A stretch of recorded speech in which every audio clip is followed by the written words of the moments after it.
Hey y'all, what's up? My name is Mizzle. Watching my channel Mizzle 14, and now I'm back doing a review of Love at the Lockup, Season 3, Episode 7. Can you believe it? The next week is the mid-season finale. So yes, next week is the mid-season finale of Season 3. It's only 8 episodes, so I guess we will see. We wait a while before the next season comes, and maybe come back next year, 2021. Alright, so let's jump right into it. This is not going to be long. Like, before I start the video, please, if you like my videos, please like, comment, subscribe to my channel. Also share my videos. I appreciate everyone who has been commenting and supporting my Love at the Lockup videos and any other videos I have been doing. Stay tuned in the future, this coming week, for MTV Catfish and MTV Ghosted. And let's jump right into it, alright? Alright, let's start with Christiana and Shawn. Day is not too much. Christiana got a date out from the halfway house. She just said there's a lot of females that she knows that she was in there before came. It was overwhelming. She trying to get her head straight. She ain't trying to go back to jail and everything. And John came and picked her up, and she said that her mom is close, and her mom is Tammy, and it's me the first time, and it's like first time actually she got out of jail. And she just saying that sometimes it's hard to have visitation because the halfway house rules. So what they gonna do is, like, when she go out looking for jobs, she like trying to sneak see her mother. And so John picked her up and gave her flowers, but she can't have flowers at the halfway house, so it decided to get the flowers to her mother, Tammy. And I don't know what is deeper, but Tammy and her mom, but they both is a battle of the deep voices. They were both like, I miss you, I miss you, I miss you, I miss you. And it's like, oh my God, I can't believe you out, and I'm so excited, like, so excited to see you home. And it was like, I don't know, if you close your eyes and trying to hear, you don't know who voice you're talking to, because both their voices is deep. And but basically the mom told Christiana, listen, you gotta get your act together. I don't want you to go back. You got a head on your shoulder. You with John now. You got somebody to keep you in the right path, or at least it's on you to do right this time. I don't want to see you go back into jail, because you've been in jail half of your life, basically. So get it together. Basically, that's what she said, and she said, "Cool, that's done with that." Scott and Lindsey, we get a Lindsey finally called Scott, because remember last week, excuse me. Last week, Scott called the Federal Bureau of Prison, and they couldn't give the mom, him, the daughter any information because it's not public information. Why she couldn't get out, which I didn't understand, because the reason that she gave was like, okay, how much, that wasn't even that much public to even say. Just say that she couldn't get out because she violated something, like she did something wrong. You had to give the specifics, but you couldn't say that she couldn't get out because the manager or whatever decided on her not to. So Lindsey called Scott because he had to wait for a phone call because they couldn't get information. And she told him that she was up and ready to leave that day. They got packed and everything. And then when she ready to leave, they told her she can't go because she got smart with the manager. I guess they pulled her house manager, the house, halfway house thing from her. So she can't go to the halfway house because she was supposed to be going to the halfway house. They pulled that away from her because the manager realized that she got smart with her. I guess her case manager. So they said she can't go anywhere. And I was like, oh well, Lindsey. And Scott is like, he worried that he moved from New York to Mississippi. He uprooted his life to be over here. And she asked for money. Well, she needed money and stuff like that. She said she had money, but it was good for her to give her more. Oh, excuse me. And I was like, oh, all right, Scott. But he just hoped that she is not using him. I said, oh, we all hope that too, but it's on you. We'll see about that, boy. But that's that with them. Let's go with Maurice and Jessica. Alright? Maurice and Jessica is the two dumbest people I've ever seen. Like, how, and I don't know how this goes on television. Maybe they sign papers, it's legal. But if you're on parole and you in state in California, you're in parole and you cannot leave the state that you in, you go on television showing the world that you are violating your parole by leaving that state to go to another state, like California to Nevada. Yes, he wanted to go. He is tired of California. He wanted to be in the house right now. He wanted to meet his in-laws.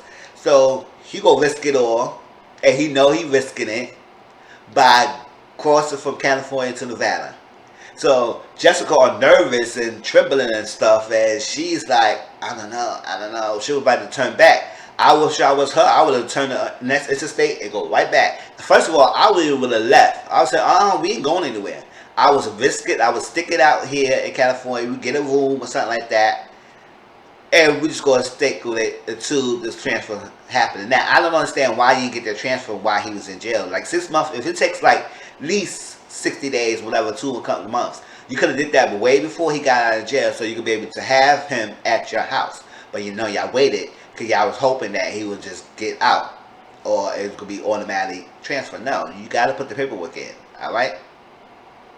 So they got to Nevada. He's excited. They got out. He peeing on it across the interstate in California before he got to Nevada. In the house, he's so excited in the house. They took a shower, and they supposed to get ready to go to meet the in-laws. And now he's like, how's feel that you go take a black man home? How your parents gonna feel you taking a black man home?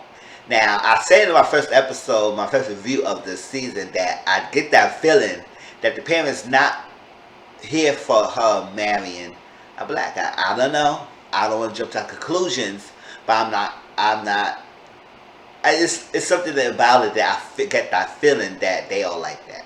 Now, it's not about that he's been locked up, because it's like, come on, people have been locked up. It's like that, and now hopefully it is just because he was in and out of jail, not because he's a black guy. We'll see, but the episode ended while they was going to the doorstep and it rang the bell, and I guess the mother opened the door. So we'll see about that next week and see how that goes. All right. Destiny and Shawn. Yes, I blown through it because they ain't really get much in this episode. So I want to talk more about the Quaylon and Cherelle situation. That'll go last. And we got a new couple too. And Destiny and Shawn. So yes, Destiny, Shawn is going to work. And Destiny want a credit card. First of all, she got a stipulation that she can't have checks or any checking or savings account, and she can't have no credit card because she's writing bad checks and all that stuff like that. And federal is on her, so she can't have no credit card, any access to money right now. So I said, oh, okay, maybe it's cash, but she can't have no checking or savings account or no credit card. And she's not on parole or probation, but she just can't have that stipulation. She can't do that. And she asked for a credit card. I said, if you're gonna give her a credit card, really? And I was like, I don't know. So he said, okay, I'm gonna give you, because he gonna give her a $1,500 limit. She said, $1,500? Why can't it $3,000 or $5,000? I said, girl, you would do too much. No, you're not getting all that. If you can't get a credit card, why you gonna think you gonna get a freaking $3,000, $5,000 limit? All right, girl, bye. She's doing too much, and I'm tired of her anyway. I'm tired of her wild behind. Don't take things seriously. I don't know why he got with her. He's dumb as hell to try and get with her when he risking everything with his children, his mother of his children, the mother of 6 children, to be with this girl, to have a fast little life and think he could be with her all that stuff. He can't control her. So he's gonna work. He say, all right, I'll put it in a card. It's gonna be the app that you can just put your phone right there. You got to click it and like that, so you don't get a physical card. It could be on your phone. And she said, oh, okay, I know that's happening. Yeah, it is like that. Technology all driven now. You could literally use your phone and pay it from your phone. And so she went to the store and flirting with the salesperson. The first salesperson was a woman named Annalise. I think that's her name. And Annalisa. And she was in jail herself. She got out. She got a job, and she got a ring to wear all people who flirting with her. But I guess that didn't work with Destiny, because Destiny has been flirting with her and she's okay with it. And flirting and said go on a date. They set a sushi date and everything. I said, oh, y'all setting all this stuff. And he said, oh, he gonna pay for it. We gonna go to sushi and all stuff. Alright, so when the mix of getting paid for it, and I said Karma or her, the call declined. Decline. Yes, I was. Yes, the call got declined. And she was like, she called Shawn. She said, why the call is declined? He said, I don't know. I don't know why the call is declined. I don't know why. He's like, I don't know why the call is declined. And I said, you probably put a stop to it because you know you didn't want no trouble with it. I don't know how to ask her, or you probably put in her name and they canceled, they flagged it. I don't know how the call to decline, but the call to decline. Maybe he finances not that great that he's thinking is spending on his girl. And that's it. So she want to go home and see what's about that. Now, we did meet a new person named Heather, a new couple, Heather and Dylan. Heather's 33 years old, Dylan is 30 years old. She's a model, they said, and he's in and out. He's in jail for selling. He went in jail for 5 years recently for selling ecstasy to an undercover cop. I said, oh my gosh, really? And he's been in jail numerous of times, in and out of jail numerous of times. When somebody who's been in and out of jail a couple of times, they don't vary their life. So I was like, why are you trying to take that person seriously? Now, they're not legally married, but think they married. They always call each other husband and wife, like most couples do. They call them wifey and hubby, all that stuff. And on the show, it said like, oh, Dylan is her fiance. I said, is they legally engaged? Or did he engage to her? What? But she said she met him at a party. She went to the bathroom. He was in the shower. He said, who was in here? And they started talking. And ever since then, that's that. She never had sex with him, so she had a sex store, getting a little lingerie. She said she had a little bullet in her purse that she used, so she never knows, so she needs it. And that's it. The only thing I got from her was like, she looked like Cherelle. Y'all know Cherelle season 2? She kind of looked like her. Kind of looked like that girl. And I said, oh, she gonna be another one of those chick who's crazy over this guy for no apparent reason. Want to be controlling and all. Doing the most. She got a long neck, red hair. I don't know. And that confectional look, I don't know what's going on with that confectional look. It's like she's all discombobulated. Like she just did something and she just got a confectional look. Conveyor was like, okay, I'm ready. And her hair all disheveled. And I said, oh, okay, girl. I don't know. But she said she don't have no trouble meeting guys. She just having trouble keeping them. I said, oh, okay, that's on you, girl. That's on you, Heather. I don't know, but it seemed like Heather gonna be crazy. And they introduced her now because usually if they introduce a new couple, one of the couples that we was introduced before went back to jail and they can't film anymore. So we'll see what's happened then if they introduce this new couple so far. Alright. So, and people say it's speculated that Christiana went back to jail, and I think they said it's also they know that Destiny went back to jail. You can find it out, but I'm not going online. So y'all tell me who went back to jail. But I heard that Christiana went back, and that's that. Lastly, is Cherelle and Quaylon. All right, so Cherelle is planning a welcome home party for Quaylon with her family, and she's setting up the balloons and a thing. And Quaylon's mother and sister came and take him shopping. Now, the mother name is Qualandria. The Quaylon is Quaylon, and the sister name is Quindravia. I said, what's all these cute names? And what's all these freaking ghetto cute names and unique kind of names? Quindravia, Quaylon, Qualandria. I said, oh my God, you just excited with the Q's, huh, Mom? Okay, so they take it out, and the mom is the same boat as the mother.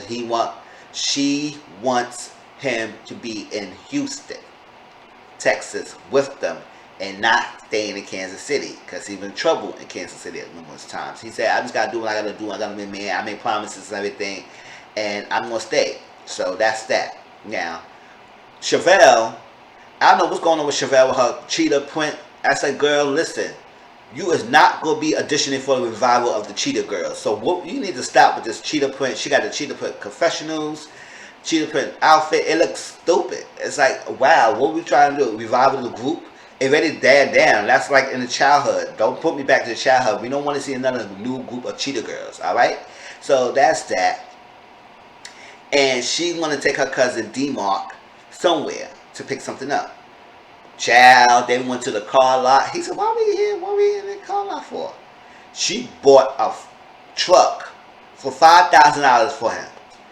D-Mark was pissed. I was like, oh my god. And she said she's not gullible. I said, girl, you are gullible. When you spend that figure $25,000 for a manager that ain't doing anything for your career, and now who ran with your money and then jumpstart your career, and now you spend $5,000 for a guy who didn't prove anything to you. Like, you trying to say he wanted him to be the family man, you want him to get a job, be financially stable. First of all, Cherelle, I forgot to mention last week that how she wanted him to propose to her in 6 months. I said, that's not going to happen, girl. You better get your delusional, sit down somewhere, Desperate Housewives ass sat down, and think about it, because you is not getting that happening. Like, proposal in 6 months, and he just got out, and you want him to do all this, and then you got your daughter calling him daddy, which that's a stupid, dumb thing to do.